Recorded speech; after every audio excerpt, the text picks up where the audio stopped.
kami sih terus terang masih menunggu ya dari Pengadilan Agama Cibinong untuk ya memberitahukan sebetulnya putusannya apa kan gitu.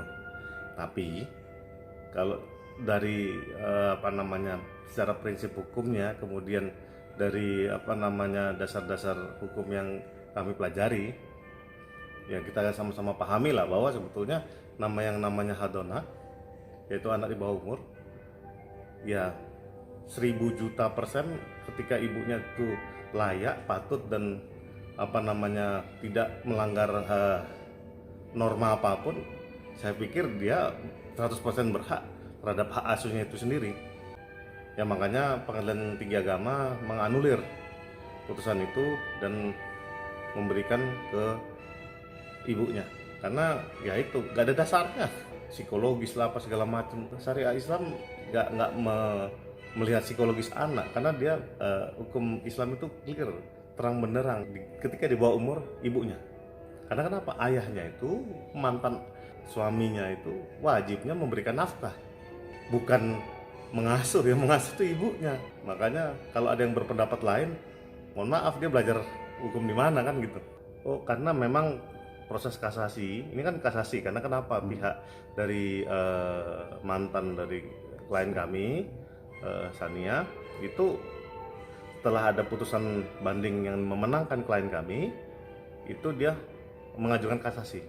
Tapi kami yakin hasil kasasinya pun akan sama dengan hasil bandingnya, karena tanpa dasar dia. Yang kami ketahui secara hemat kami, dalam waktu dekat, mungkin ya tahun-tahun inilah, kita akan mengambil langkah-langkah tegas untuk mencoba mendaftarkan atau melakukan upaya-upaya di mana mengambil yang menjadi hak kami, menjadi hak klien saya, yaitu anak itu mesti dikembalikan.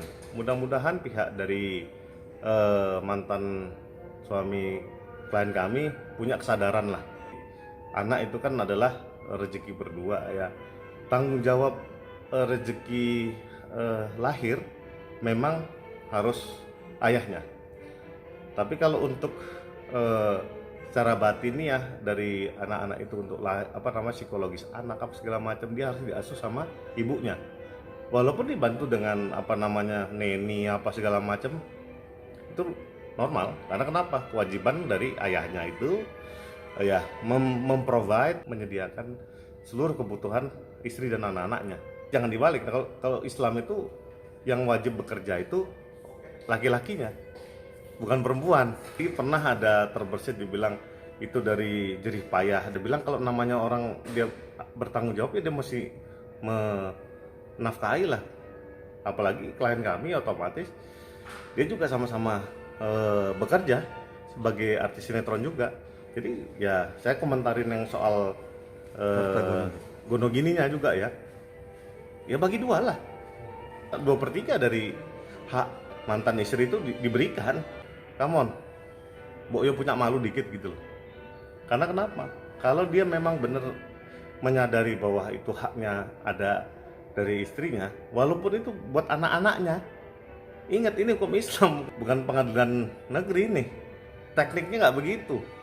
Saya juga ingatkan lagi para hakim di Pengadilan Agama Cibinong, tolong, ini agama Islam itu hukumnya itu nggak bisa tafsir, jelas dengan tegas hitam dan putihnya, aturan-aturannya, pembagiannya jelas. Jadi insya Allah mudah-mudahan nggak perlu ada banding lagi, nggak perlu ada kasasi lagi untuk yang gonogininya, clear bagi dua. Anak-anak itu dalam penguasaan dari mantan suaminya klien kami. Waktu mereka bersepakat untuk berpisah, klien kami itu, ya ini sesuai dengan ceritanya ya, dia pamit dari rumah kediaman bersama, itu membawa anak-anaknya pamit ke mantan suaminya. Dia sama-sama menangis, sama-sama ya saling memaafkan dan mendoakan supaya masa depannya lancar apa segala macam lah, kayak orang normal. Kemudian selang beberapa hari, ya 4 atau 5 hari ya, dipikir dari klien kami itu ya dia cuma mau aja anak-anaknya buat makan lah. Ya kan, dia bawa neni-neninya, kata klien kami.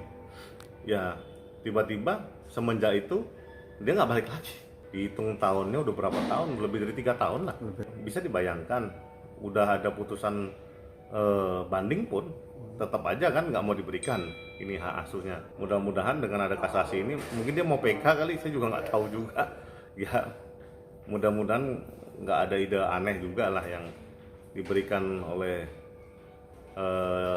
penasehat yang mungkin dia dengarkan, karena buang-buang waktu yang jelas. Dan memang kalau memang namanya soal anak, tolong dong jangan sampai kami kuasa hukum dari Sania sampai melakukan eksekusi, karena ini konyol. Kita nggak mau mempermalukan pihak lah. Yang paling jelas kita mencoba menghimbau, ya kita duduk bareng, kita selesaikan baik-baik. Karena kenapa? Dengan ini saya juga ada laporan polisi juga di Polres Cibinong soal harta bawaannya si Sania, klien kami.